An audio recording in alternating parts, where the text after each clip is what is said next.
Welcome back to Mindset with Matty. Today we have a very special guest. I'm so excited. Keegan O'Toole, two-time national champ. You've probably heard of him. Absolute stud. His entire career is still a stud. Keegan, how are you doing? I'm doing great, man. It's funny to see you so professional now. I've known you since you were tiny. That's right. Yeah, dude, we go way back. I mean, it's funny because sometimes I look at you and people go, "Oh, you know Keegan." I was like, "Oh yeah." I actually have known him, man, almost like my entire wrestling career, like Forever. yeah. I mean, our brothers have competed against each other, or my brothers competed against you. I've watched you just tear up everyone. I was like, oh, that's Keegan. He's that little kid who just beats everyone up. And man, but let's actually dive into what started you in wrestling, because I believe you didn't actually. Many people think you started at AWA, but didn't you start somewhere else? Yeah, I don't think AWA didn't open up until 2011. And I was born in 2001, and I started wrestling when I was 6. So obviously, for those first couple of years, I didn't really have a consistent place to go to, and so we started off at Muskego Wrestling Club for like a year, and then we moved over to West Dallas Wrestling Club, and then eventually we went to a club in Illinois for a little bit, and that was pretty brutal. But it was probably the best option at the time, just where we lived, even though it was like an hour and a half drive. But we did that for about, I believe, 2.5 years, 2.5, 3 years maybe. And then eventually AWA opened up, and it was significantly closer. It was about half the time or less from my parents' house. And obviously they're very, very good. We were there. I was like one of their first, I guess you would say, group kids that they ever had, and we moved out there too when I got into about 7th grade, and so we really just kind of started taking off. So I was like 40 minutes away from AWA when we first started going up until 2013, and then we moved out to that area, to the Arrowhead School District, because my dad also wanted to move out there because it's a nice area, and then we moved to like 10 minutes away from them. So that's kind of how my upbringing in terms of like where I wrestled started. And you didn't really do any other sports. I mean, it seems like you or your parents found out very quickly that, man, our little Keegan's pretty good at this wrestling thing. Yeah, I started playing soccer at a young age. That was like the first sport I ever played, and I played for probably like 3-4 years. And then, yeah, it just turned into like I was trying to be on a soccer team, and I was missing a lot because of how much wrestling took over. And eventually it was like, I'm just trying to hold on to this for no real reason. And so I made that jump to quit soccer and pursue wrestling full time. And then up until middle school, I only did wrestling. And then in middle school, they offered like a volleyball league for us for 6th, 7th, and 8th grade. And it was with all of the schools that fed into Arrowhead School District, which was like 7 of them. So from November to, I think, I don't even know, November to probably January, we were doing like a little mini volleyball league, and that was pretty fun. And so that those sounds were like awesome. The only sports I actually played, like organized sports. Other than that, it was just all hobbies. That is so sweet. And I mean, even right now, I see you golf like a maniac too. Yeah, no, I mean, not competitively or like in an organized like league, but yeah, no, I play a ton. I played yesterday, and I'm gonna continue to play that until I die. Just I love it so much. It's so fun. Awesome. So let's get back to your youth, because a big story I remember or a big thing about you is just your confidence was so. It wasn't like it wasn't too much. It was very calm and confidence, because I remember you came on a trip with me, my brother Joey, and my mom. We went out to Iowa for Folk Style Nationals, which is like Folk Style Kids Nationals, especially back when we grew up. That was a tough tournament. Like, that was a big deal. Yeah, that one was definitely like the original one, and now all these other tournaments are, kind of taken over. But at the time, that was kind of like end of the year, the toughest tournament. Yeah, and I remember you came with us. we weighed in. You were eating like mint Oreos, and then you were checking out your bracket. And I was just like, well, Keegan, what do you think about your bracket? And you go, yeah, I think I can win it. And then that was it. And I was like, man, what the heck? Because I thought this tournament was so tough. I was just trying to place at it.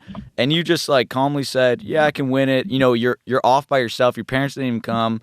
You're just with us.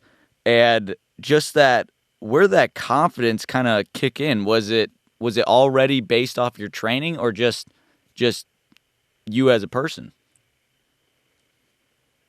It's a great question. Yeah, I remember that trip. That was a fun trip. It was me, you, Joey, Paul, I think, was wrestling there, and your mom and dad were there. And I don't know exactly where I guess you'd say the confidence comes from. I think I always just, from a young age, I generally was pretty competitive, and I liked to win, and so I always wanted to believe that I could win.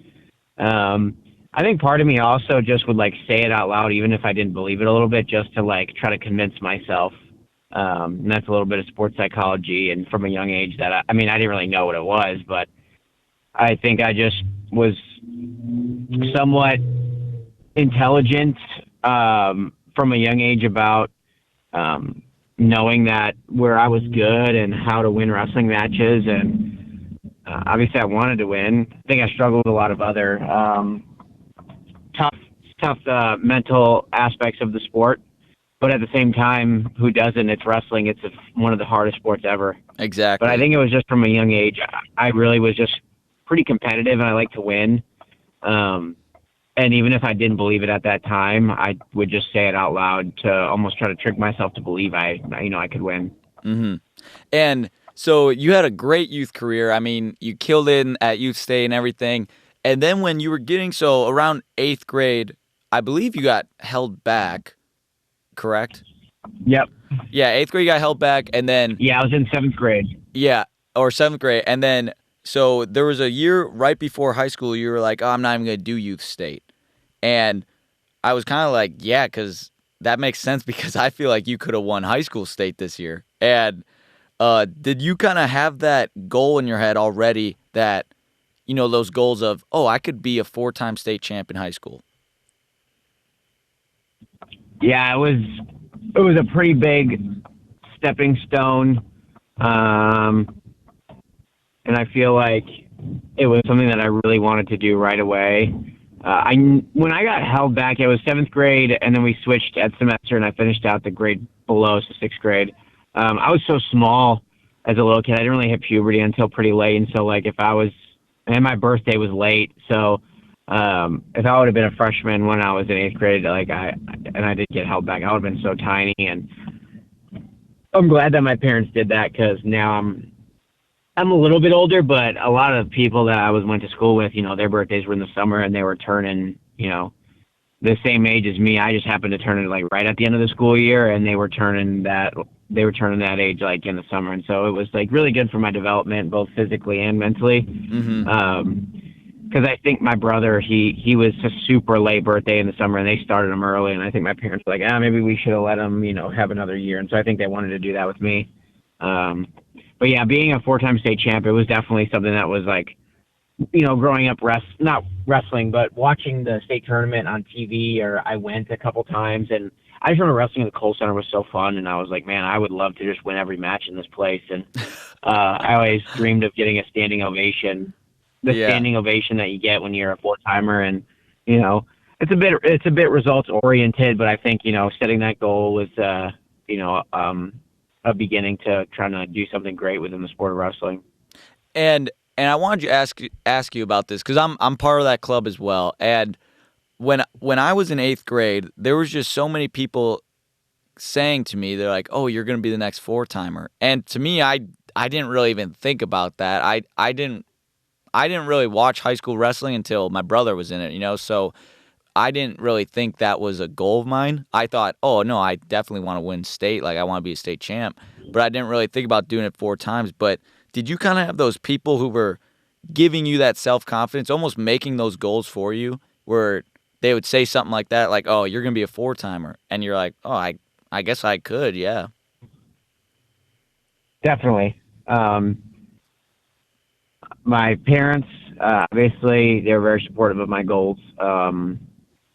And other than that, I don't know. I wasn't really too much like my friends, like you can do it as a freshman, this and that. And so I think it was a few people, but I think it was more of just, that internal motivation. Mm-hmm. And during high school, because I mean, obviously 4-time state champ, that was fantastic, right? But then you also had Fargo champ, right? And so you had a lot of success. But which one did you feel like this is my breakthrough moment? Like where I'm not only just a good wrestler, I think I'm the best in the nation. I know exactly when it was. It was my end of my sophomore year.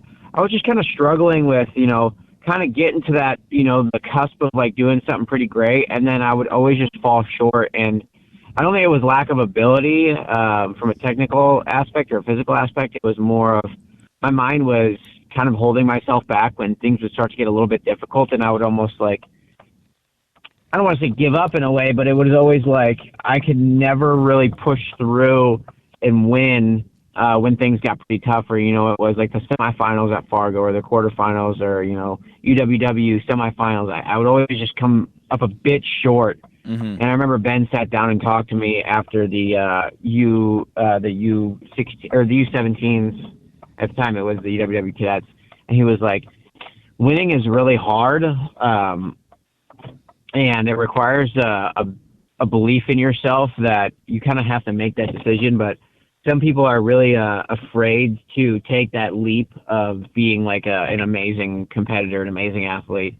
And in my mind, I was like, well, that doesn't make sense. Why would I be scared of like doing great things? Yeah. And after he kind of told me that, I just kind of internalized it, and it was something I had never heard before.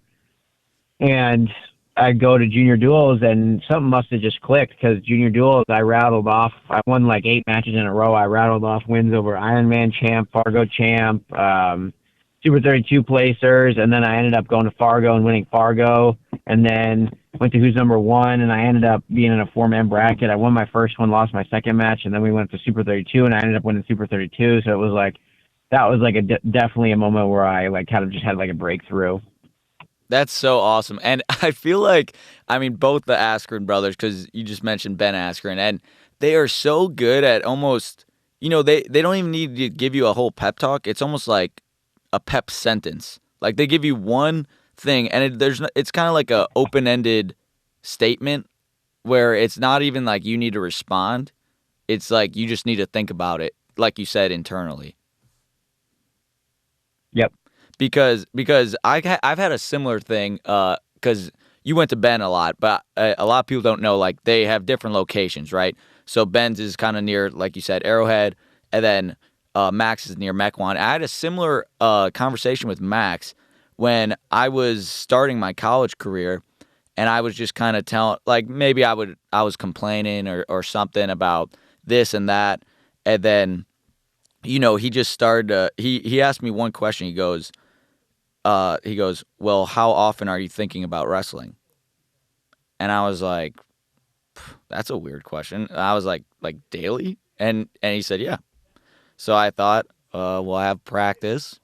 That's like an hour and a half. So I guess hour and a half a day. And he kind of like gave me this shrug. He goes, it's not a lot when you think about it. I was like, dang. So that really, and I took that internally afterwards. I was thinking, man, I'm not taking enough accountability for myself as well. Like there's these times where, yes, these coaches are here to help you, but there's also, are you seeking them out? Because it's almost like you're in a library, and you can be in the library and not learn a dang thing if you never open up a book, right? And that's kind of how I felt. Yep. And I just thought it was so funny how Ben hit you with that, and you just had this internal like thought, because I've definitely had that with them where they just say something. They're like kind of like little Yodas, and they just say something like that. So that's so cool. 100%. Yeah. So Definitely changed my trajectory. yeah, and it definitely worked because, I mean, boom, you got, because you've always wanted to go to Missouri, correct? Yeah, I think from a young age it was a place where I always had wanted to go. Yeah. And so now you've had a fantastic high school career, and everyone's hyped like, man, Keegan O'Toole going to Missouri, this could be a huge pickup. And then when you walk in, you kind of walked in during those COVID times. So what was that like? You're expecting this season, and it kind of just like doesn't really happen. It's kind of this weird up in the air thing. What was that like? Yeah, I stepped on campus in August. Was supposed to go in June for summer school, but they cut the budget, and so no one was going to be able to get scholarship, and I just didn't want to pay for school. Um, and basically, I just took that summer, and I was like, no one was training, no one was competing, and I wrestled. I wrestled in the garage, with Parker and Ellis and all those guys. So I had like a little, mat, and then I was lifting, and so I felt like I actually got a decent amount better during that time. But it was obviously hard to stay motivated, but I tried to make sure I was wrestling like at least 4 days a week. And then eventually AWA started opening up small groups, which was really nice. And then after I moved to college, for the first like couple months, it wasn't the most enjoyable because we really didn't get to hang out with anyone. You had to go in class, and it was kind of like that social isolation and being away from home. And at the time, I was missing my family, and so I was a little homesick. But we went to the U20s because they just delayed it, and I ended up winning and making a junior team. And I was so pumped. And then eventually, they didn't take a team to the World Championships, which really sucked. So we had a junior world team for no reason. No reason. And then it still had to boost your confidence a little bit. Yeah, it really showed like actually like some of the work that I did actually put in during COVID like was paying off because I had to wrestle some guys that were like so good in high school that I was like, oh, I don't know if I could beat these guys. But I just walked in and ended up whooping pretty much everyone. Ended up winning the outstanding wrestler of the tournament. Mm-hmm. And then we go into the college season, and then it's like, all right, it's going to be January to March. I was like, okay, cool. I wasn't planning on really wrestling because I wanted a red shirt. And I was also 157 pounds, and we had Jarrett JQs. And so then basically Coach Smith was like, no one's redshirting because it's a free year. And I was like, okay, well, then I guess I could start if I wanted to. But at the time, I was still kind of homesick, so I was like, I don't really know if I want to. Yeah. It took me to the first event, which was a tri-dual or a quad duel. It was Oregon State, NDSU, and SDSU. And obviously me and Jarrett were kind of battling it out for the spot at the time, and they put me out in the first match against SDSU, and I wrestled Cade DeVos. And I ended up pinning him in about 2.5 minutes. Wow. Yeah, he was a two-time All-American. I ended up pinning him in about 2.5 minutes. And then they wrestled Jarrett the next two duels. And after we got back, Coach Smith called us and was like, hey, you guys got to make plus whatever, and you're going to do a wrestle-off. And in my mind, I was like, I'm still kind of homesick. I don't really care too much if I have to redshirt or I have to sit out a year. That's fine because I'll still have 4 years after that. And Jarrett ended up beating me in our wrestle-off. And then I was like, all right, well, that's fine. I'm not too upset about it. But then Coach Smith's like, all right, you got to get big. You're going 165. I was like, wait, what? You didn't know that was the other option. Well, I did, but I didn't think he was serious. Oh, my gosh. And so then P-Mock had to go up to 174. I was up at 65, and I weighed in at the first duel at like 163 pounds. And after that, it was kind of like just, all right, this is what's happening. And I didn't really get that big. I was still very small at the time, but I ended up wrestling the whole year and, did pretty good. I ended up, losing a close match in the quarterfinals at Nationals and coming back and taking third as a true freshman. And so that was kind of like a big confidence booster. Like, man, I was a freshman. I was wrestling a bunch of guys that like I had looked up to, and I had guys like Marinelli in my bracket, Mekhi Lewis. I wrestled Travis Whitlake for third, and Shane Griffith ended up winning my bracket and stuff like that. And so yeah, that was an awesome year. Walking into that first year. Oh wait, sorry. That was an awesome year because it was like no one was like only the families could show up. And I, luckily Paul qualified, so I was also there in the stands. I was like, oh my gosh, this is crazy. Yeah, it was wild. It was just fun though. I mean, it was your first national tournament. It was something I always remember. Um, it was just fun to be out there on those mats and being in a tournament that you had watched since you were a little kid. It was just a great experience. Yeah, definitely. And the cool thing that I liked about taking third always is when you lose. I mean, it's just a lot of guys, they just crumble. You literally see them get crushed, and it's so weird because you see those guys who take third. At the end of the day, they're happy. So it's almost like when you can go get that next best thing, that third feels good to a lot of guys, and because it just shows that even though I was crushed, I literally could change my mindset so quick and go back out there and get what I want. And even what you were doing, you said you lost in the quarters, so you had to do the blood round, and then you had to continue. You had to wrestle like 3 more matches after that. It wasn't like, oh, I Yeah. All-American, I can just sit back now. It's like, no, I'm going to go as far as I can, as far as I'm capable of. Yeah. No, it was good. Wrestled a tough one and had I had a 5-2 blood round match. And then, get up on the podium. It felt great. It wasn't like one of those moments where I jumped up in the air and I was like, man, this is a dream. It was, hey, it's just another wrestling match and you got to do this. And when you make All-American status, like, it is going to feel really good. But also I was very understanding to realize, like, I had another match that night and then I had 2 more matches the next day.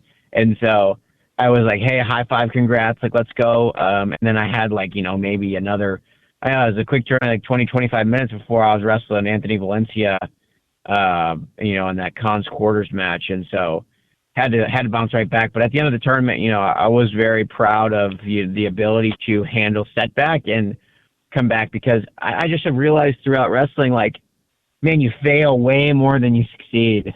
Like you just lose, and it always feels like you accomplished less than what you wanted to, even if you accomplish a lot, no matter what wrestler you talk to. Like, you talk to Kyle Dake, probably 4-time world champion, 2-time Olympic bronze. If you would ask him and be like, yeah, I really feel like I haven't accomplished everything I want to. It's like, bro, what? Yeah. Yeah, I could see that. So it's just like, it's a truth that I've realized that it'll never be enough. And so you just have to take it day by day, and you have to just take the progress and the success through the ability to bounce back and grow from everything. Yeah. This episode is brought to you by one of Little Rock's sweetest hidden gems, Cinnamon Cream Bakery. If you've never had a cinnamon roll that makes you stop mid-bite and go, wow, you're missing out. At Cinnamon Cream Bakery, everything is baked fresh daily. From their massive buttery cinnamon rolls to their soft melt-in-your-mouth donuts and cookies. Locals swear by this place, and for good reason. It's the kind of spot where the smell hits you before the door even closes, and suddenly your day just got a whole lot better. Whether you're grabbing a quick treat, picking up something for the office, or just craving something unreal, Cinnamon Cream Bakery delivers every time. Guys, I've had these at Easter last weekend. They were absolutely incredible. I even had one that was cold, and it knocked my socks off. It is so good. So next time you're in Little Rock, treat yourself. Trust me, your taste buds will thank you. Cinnamon Cream Bakery, where every bite feels homemade. So back to what you were saying, Keegan, with that unfulfillment, or how it's not always going to fulfill you. Is this kind of in college when you found, because I've seen you are a big faith man. You wear cross socks, and I've seen you post things about going to church and stuff like that, and even in interviews. Did your faith really grow in college, and did wrestling help that? Yeah, it was really I think I was in a bad place my freshman year, and I had just really found Jesus, which was fantastic. He happens to work through, hardship and trial and tribulation. As you can see, for Ben, obviously, he hadn't been a faith-based man and a Christian for his whole life. And in fact, he disagreed with it. He was very respectful about it, of course, but, he almost died in a crazy accident, and he woke up and he was like, man, God's really put on my heart, I need to believe. And so, it was just it was the right time. His timing's perfect. And so I didn't really realize though until after 2022 won the first national title, and that was a big one because I thought I made it. Like I thought I'd done what I wanted to. And I quickly realized that, it feels great for about those, 15, 20, 30 seconds, but they can quickly go to your head if you don't humble yourself. I mean, those who humble themselves will be exalted, and those who exalt themselves will be humbled. That's right. And it was a big wake-up call to understand, like, hey, you have a whole life ahead of you, and if you're just going to think you made it because you achieved one goal, life is going to get real bad for you real quick. Mm-hmm. Not bad, maybe is the word, but it's going to get real difficult, based on your heart posture towards the way you view things. And so, really diving into understanding what it means to be a follower of God and relinquishing everything that I want to have control over and trying to hold wrestling in my hand like it's something that I can control when in reality it's not. And then, upon, accomplishing, whatever I have accomplished, I've quickly realized that it's just, whatever God's will is in your life, it's going to be done. And it may align with the goals you have. It may not align with the goals you have. All you can really do is just follow him, and he's going to make your path straight, and earnestly follow the word that he has given us. And, I've found that the relationships and the experiences are significantly more important and memorable than any sort of trophy or any sort of accomplishment. I remember the most about hard workouts and fun times with my friends and teammates than I do about winning big matches. That's so awesome you said that, because I was having this conversation literally with my buddy yesterday, and because I was telling him, like NCAAs is always so fun, and I'm like, but it's not because of the matches. Yes, being out there and wrestling hard, good crowd, that is fun. But I'm like, do you know the memories I think about are me and the guys in the hotel room? We did this thing where we hid in one of our buddies' hotel room. I was behind a curtain, and Joey was in the closet. And then we just, like, scared him. And, like, that was, like, one of my highlights from NCAAs. It's like, dude, it's about, like, hanging out with your buddies and then being in the back, like, in the curtain, where it's just, like, you're enclosed and you're not even out there, And I was explaining that to him, like, those are what I think about. It's not really like, because in the matches, I mean, I can't really remember what was happening in the match, it's like almost all muscle memory right there. But I think that's so awesome that you said that, because I feel like that's everyone, even when you went over to Russia because you made a world team, and it's like you probably did something fun in Russia that you can think about. You're like, oh, that was so awesome. Oh yeah, I remember. And yeah, it's just I skateboarded at like 3 in the morning. That's so awesome. Oh my gosh. And what you were saying, how you did what you accomplished. You won and you beat Shane Griffith in the finals, which was it was a crazy match, right? But then the next year you kind of have this rivalry that starts with David Carr, and it becomes like NCAA's biggest thing. Like, everyone can't wait. And honestly, you went 49-1 in duels, and your one duel loss is the David Carr at home. Yep. And that was kind of the spark of this rivalry. And what was that like? Because all of a sudden you guys are in the same weight. And I think people didn't really know what was going to happen. Then all of a sudden he shows up, and he beat you, I believe 7-2 or 7-3, and then it's like, whoa, there's a new competitor here. So what was that like? Kind of like now, instead of, because last year you go undefeated and you're trying to win that gold, but now it's like, ooh, I got to beat this one guy. What was that like? Yeah, I knew, like, obviously, when the season started, I knew that we were going to eventually meet up because we were in the same conference, so we duel them. We're obviously in the conference tournament. But I didn't really think about it too much until like the week and a half before our duel, and I remember being pretty nervous because I knew obviously how good he was, and I think it definitely I kind of like almost psyched myself out a little bit, which as you know as a competitor you're never going to be mentally like on point every single match. And so definitely walking into that match, I was a little bit more conservative and tried to wrestle a little bit more like I would say strategy rather than just kind of wrestling like myself because I kind of just I would say just I respected his ability a little bit too much. Mm-hmm. And there's always a balance of respect him enough, but also don't respect them too much, right? And so I wrestled hard. I kind of got my butt whooped, right? I was very trying to hand fight and slow the match down and tie him up, like because I was worried about like him, shooting doubles and things like that rather than going out and wrestling like myself. And so obviously that one kind of sucked, getting my butt whooped at home. I got ridden out for the first time ever. So I was trying to get reversals, and I just eventually looked up the clock. I'm like, man, there's 30 seconds left, and I couldn't get out. Right, getting ridden out's got to be one of the worst feelings. Yeah, it was the only time I ever got ridden out in college. I never let it happen again. It wasn't more of like my inability to get out and bottom. It was just like I wasn't thinking he was going to try to ride me that hard. And then after like a minute, I was trying to reverse him just because I was down. And I was like, oh, maybe I can get like a cheap little turn on top because I kind of had some luck with some of that stuff. And I was like, because taking him down was really tough.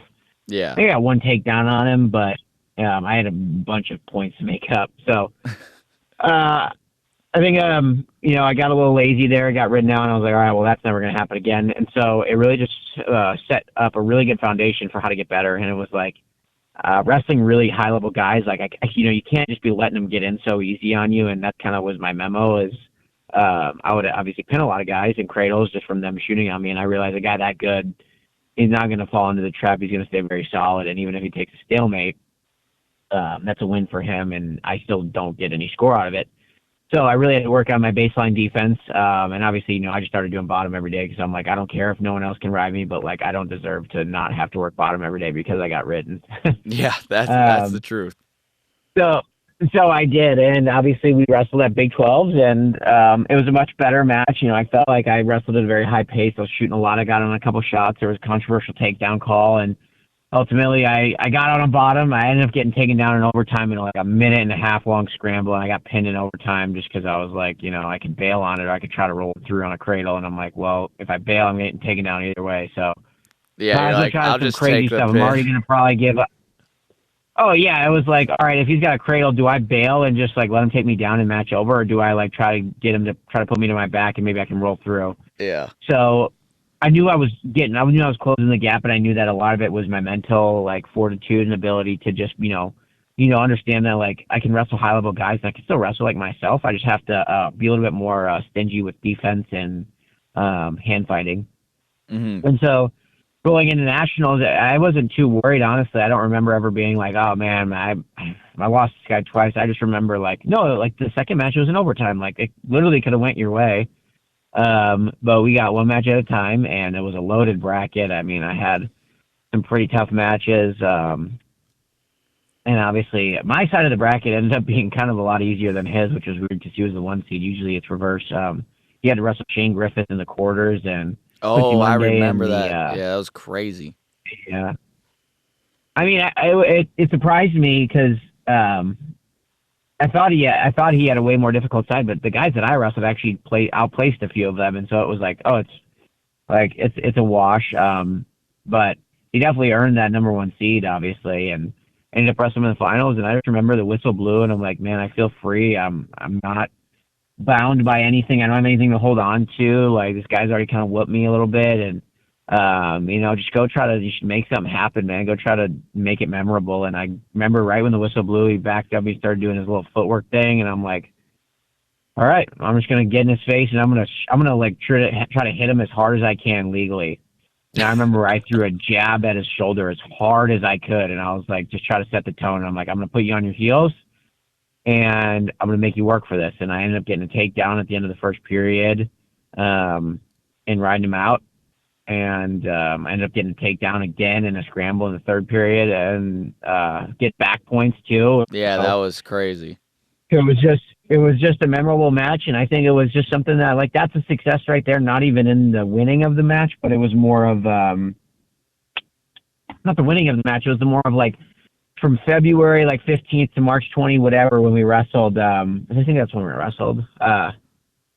It was I lost pretty bad, closed the gap, and ended up winning. And it was like just to see the improvement.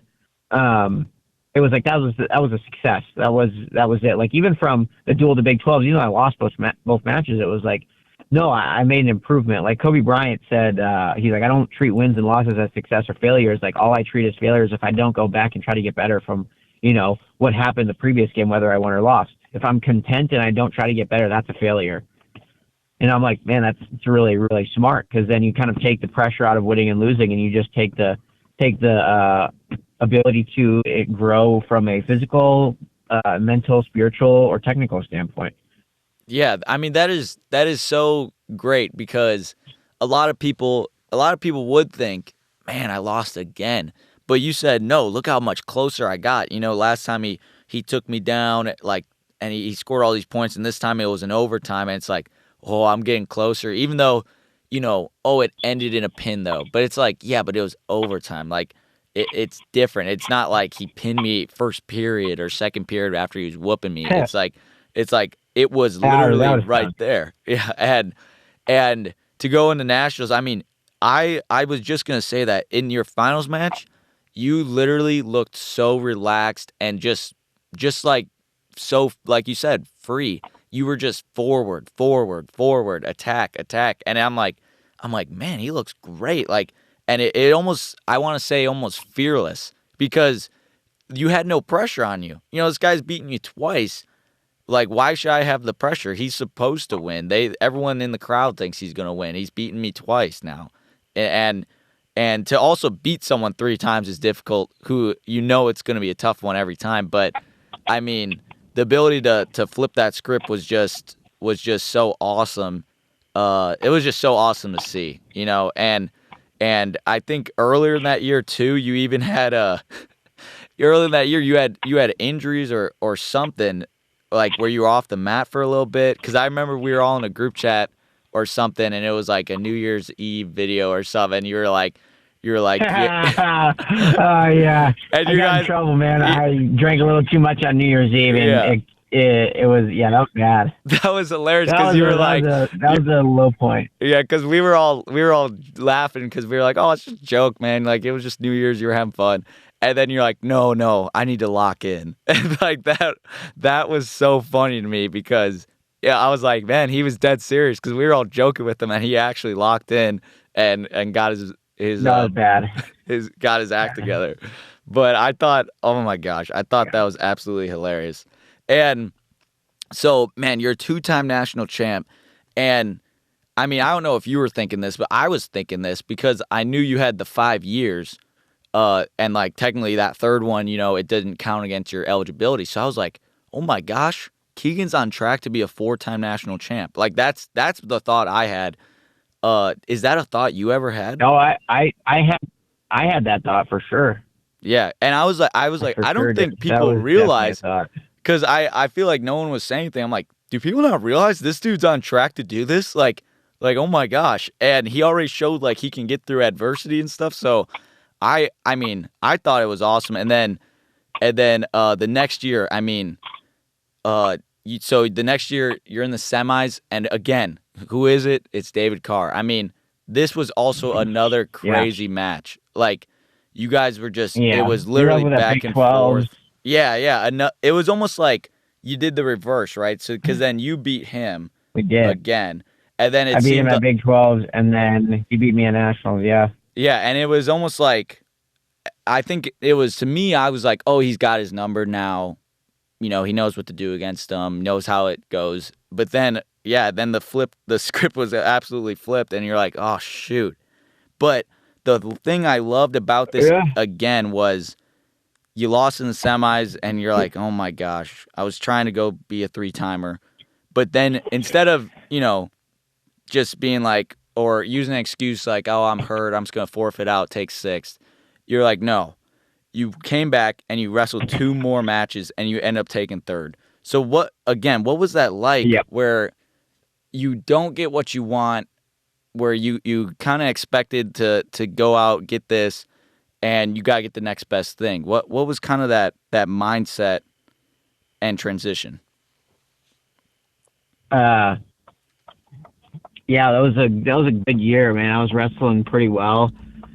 Really battling some illness that just was rampant through our team. I got sick in January, and I actually wrestled a couple duels with some really tough opponents, and I think it highlighted the fact of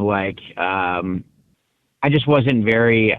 I think I treated my body as if I was some invincible robot, and I tried to do everything I possibly could to sit out or to stay in, and it's the gamble that you play when you're a competitor, is that you kind of want to prove yourself. And I think a couple of weaknesses were definitely, at least in my opinion, a couple of weaknesses were definitely brought to the table through that year. I think when I went to Big 12s and nationals, I had a good Big 12 tournament. I just remember because I got super sick and missed the duel against David Carr actually in Ames. And we were supposed to wrestle UNI and Iowa State. And people were like, and I was fever ridden for 5 days on my bed. And it was bad. And it was I think part of why I was so bad is because the prior, 3 weeks prior, I was sick and I was trying to cut weight and wrestle. And I ended up winning both matches when I wrestled, but it was just so bad. And so I was playing catch up a lot. I'm not actually getting better at wrestling. I'm just doing maintenance. Mm-hmm.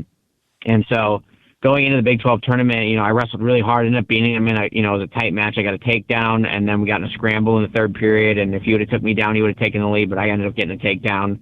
And so it was still a close match. It was just I just ended up getting that takedown at the end to kind of make it look like it was a big discrepancy, but it was a one takedown match up until the end of the third period where I won a scramble. Yeah. And going into nationals, I was wrestling great. I just remember I just didn't feel very good. And that's, literally that's all my fault. It has nothing to do with anyone. It's not an excuse. It was my fault. And that's what that's what I was working with. I had done it to myself. I didn't take proper precaution, and I was insecure about what others would think if I were to miss a bunch of matches during the year because of sickness. I didn't want my coaches to be mad at me when I probably should have been I feel terrible. And, nationals came in around, and I just remember my weight was pretty low, and that wasn't normal. And I just remember after every match, I was feeling so exhausted. I was pushing myself really hard, and my first 3 matches were all pins. Wow. I was wrestling good. And then we get to the semis, and I remember I wrestled super hard. It was I'm in this dude's face, snapping him down, wrestling this and this. And eventually I ended up taking the lead. I was losing, and I got a takedown in the third period to go up by 2. And he gets an escape, and I just remember there was 30 seconds left. There was 40 seconds left. He got an escape, and all I had to do was just not give up a takedown. And he got it on my leg on the edge, and I went to splits, and the ref hit me for stalling, which I thought was kind of weird, but I'm hey, I can afford one stall call, but I can't give up another one. And there was 25 seconds left on the clock, and I remember standing up, and I'm I have not felt like this ever. I just felt I couldn't move, and there was a bit of a little bit of panic in my mind of man, I am so tired right now. I am so exhausted. I don't know if I can do this for 25 seconds, which obviously in a wrestling match, you don't want to have those thoughts, but it's truly, that is what I was thinking. That is truly Maple was yelling at me focus, you got 25 seconds. And I'm okay. And I blocked the first couple of shots, and then he just snuck right under my hand. I reached it up a little too high, and he snuck a single leg, and I went to sprawl, and he cut me back. And, obviously, a cut back is a pretty quick finish for a single leg. Yeah. If I were to maybe able to jump over the top, or maybe I could lock in the crotch, I could have held on. But he got his head up, and he cut me back right away. And I ended up falling my butt with, about 5 seconds left, and he ended up beating me. But it just kind of shows, I realized after that, I was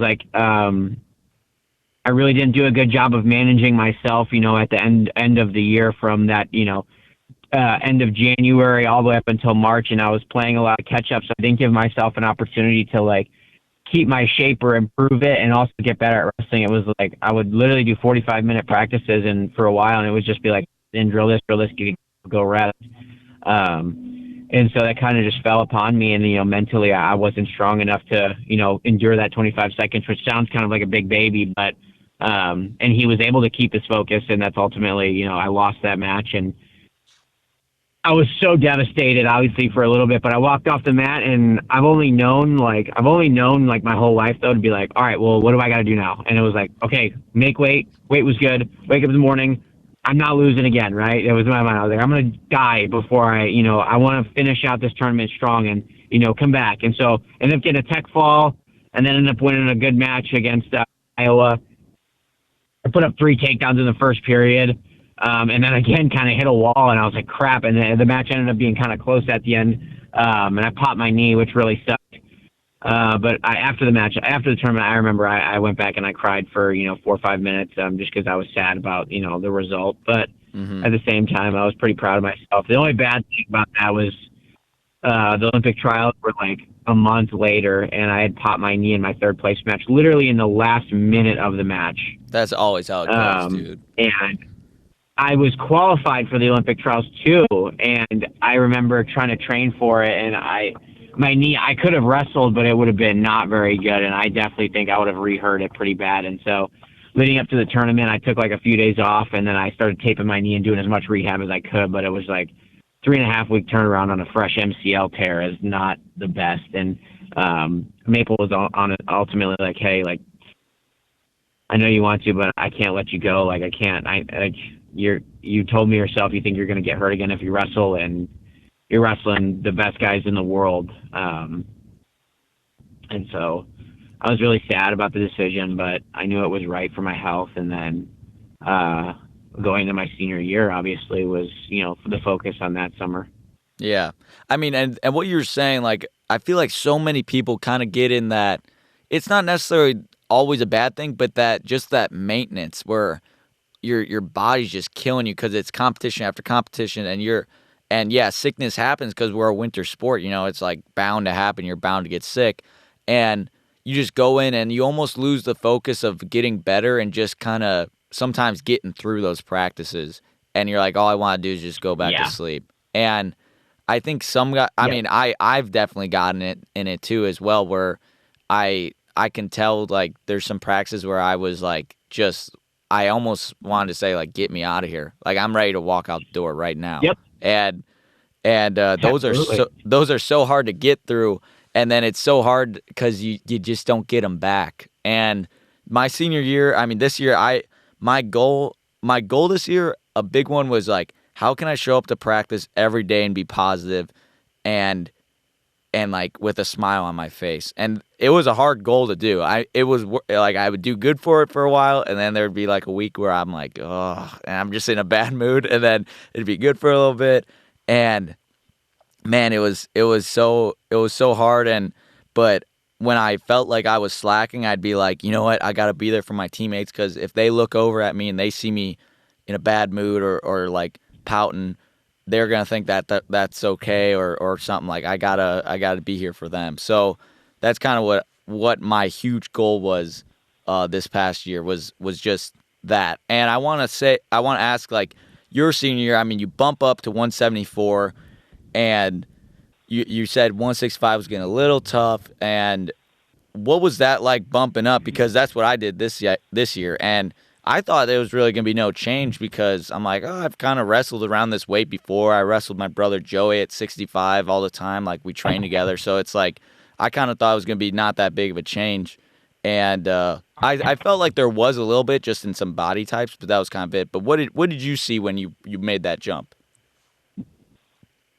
Yeah, it was kind of like the best thing for our team. Like, I think some of the coaches were like, you actually want to go up? Like, you can stay down and we'll make someone else go. And I was like, no, like, Cam's going to be in the lineup, and he wrestled 57 the year before, and I know he could go 74, but it doesn't make sense for him to go up too. Like, I can go up. I'm okay with it. I feel like I can do good there.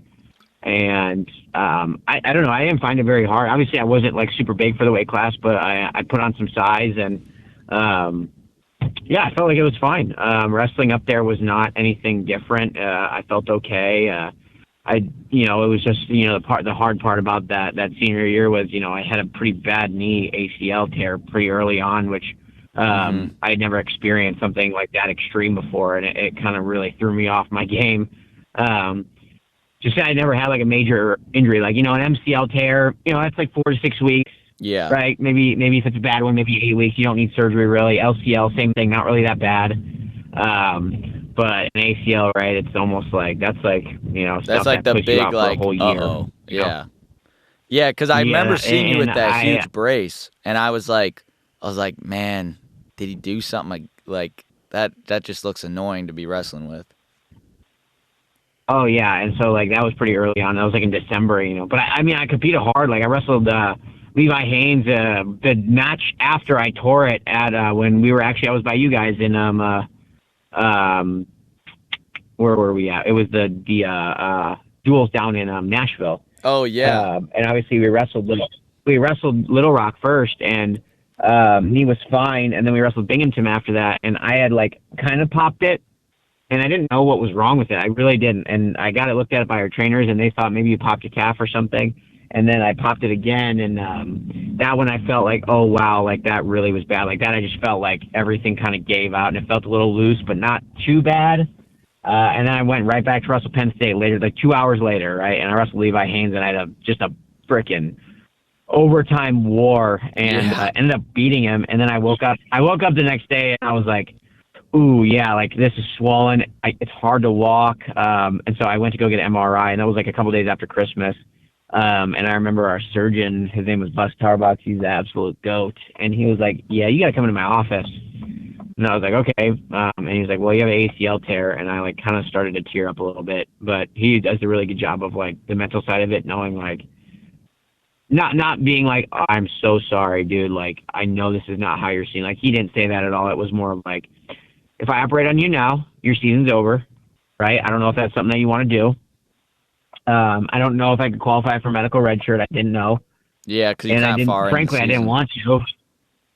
Yeah, frankly, I didn't want to. It was like really close, like maybe where I could have gotten one. But he was like, or we can rehab you, fix your schedule up, and help you win a national title. And I was like, well, I like your idea.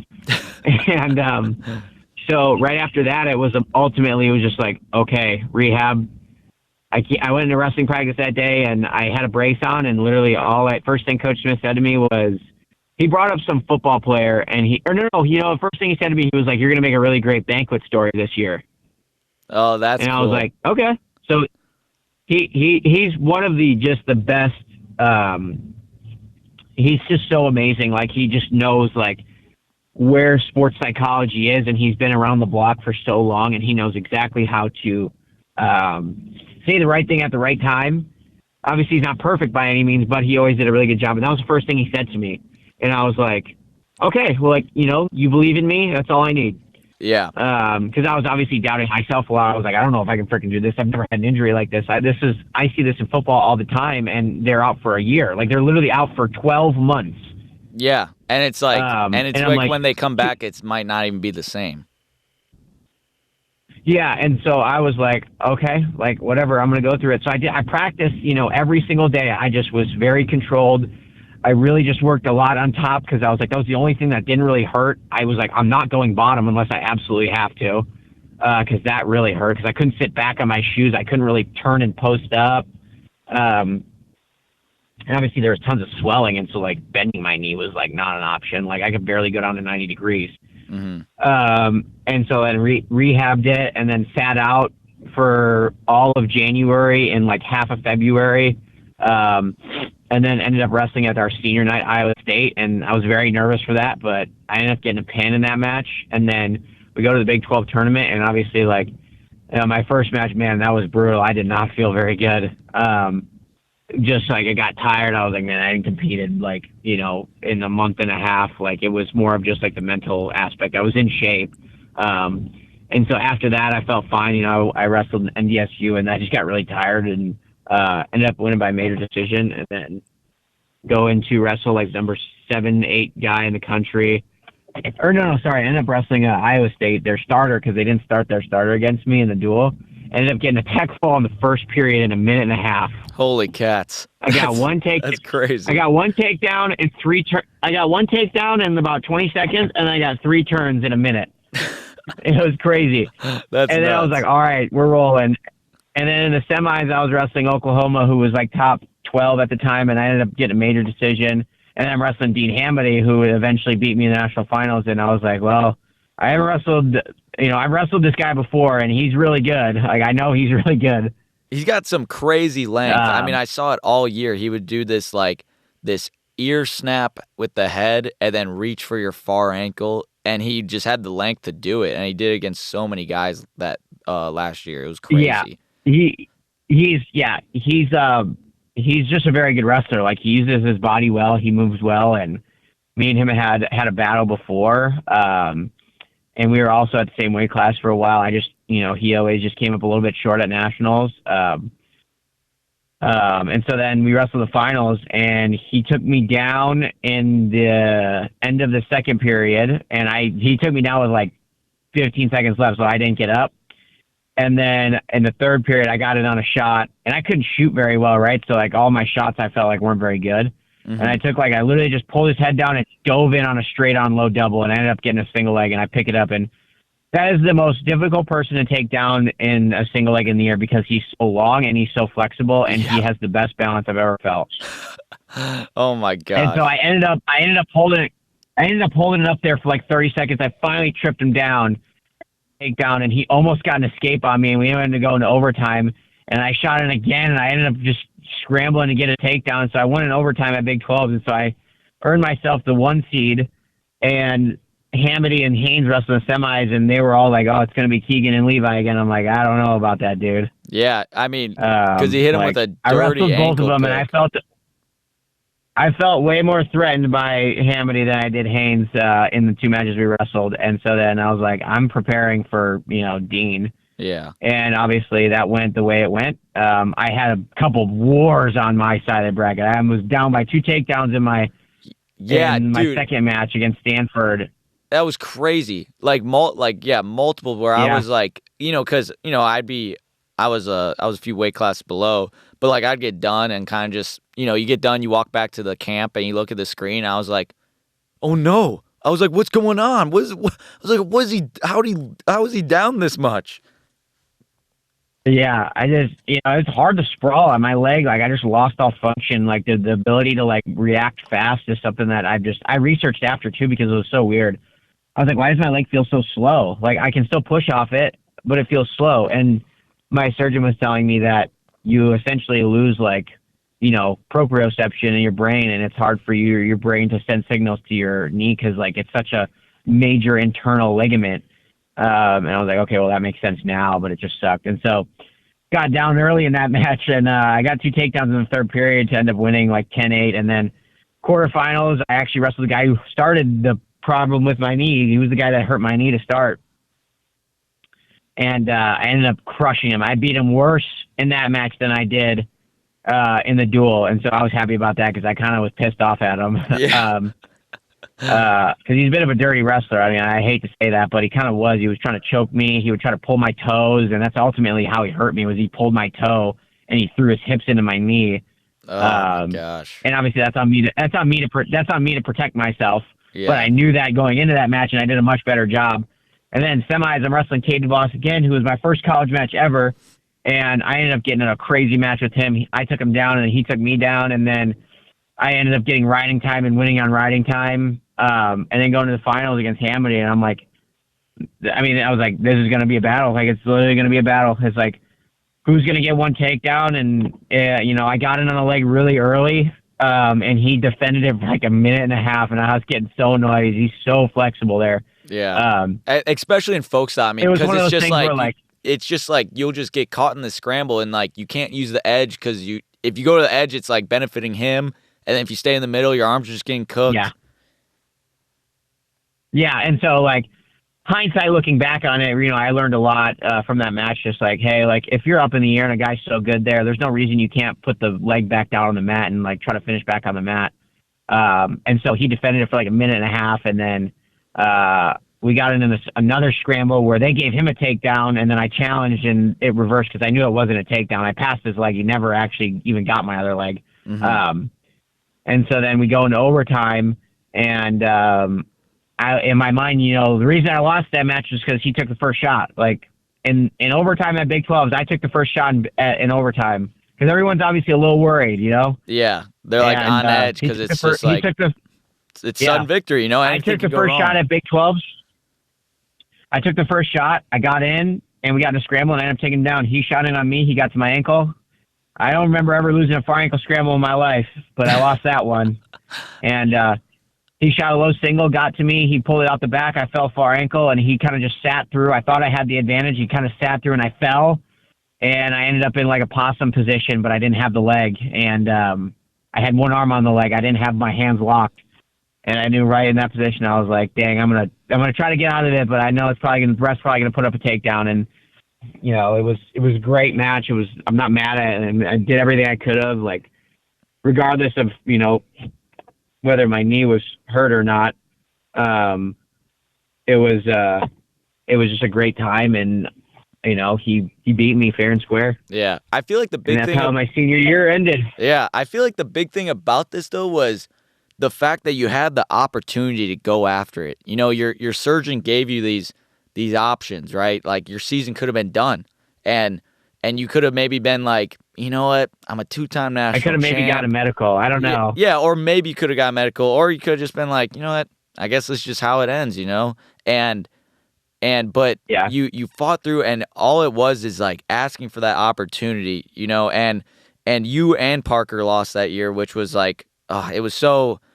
I was so sad for you guys. But what I loved about both you guys is that after the match, you know, you could have went, you know, because you're both seniors, you could have went off and cried in the tunnel, but you guys both, like, you know, you went to your coaches and you both turned to your families and just went and gave them a big hug. And that's what I loved, because, you know, Hamdi went to his parents, and then you see you going to your parents. And normally you don't see that. Normally the winner goes to his parents, the loser goes off, right? But seeing both you guys just go to your parents, you know, embrace them, and just because at the end of the day, I mean, that's what it's about, right? Like what you were saying, when you won, it's like that amazing rush, that high. It doesn't last forever, but like being able to hug your family in such a high intense moment like that is so awesome. And I was like when I saw that, it almost cheered me up, because I was like, oh, that's good.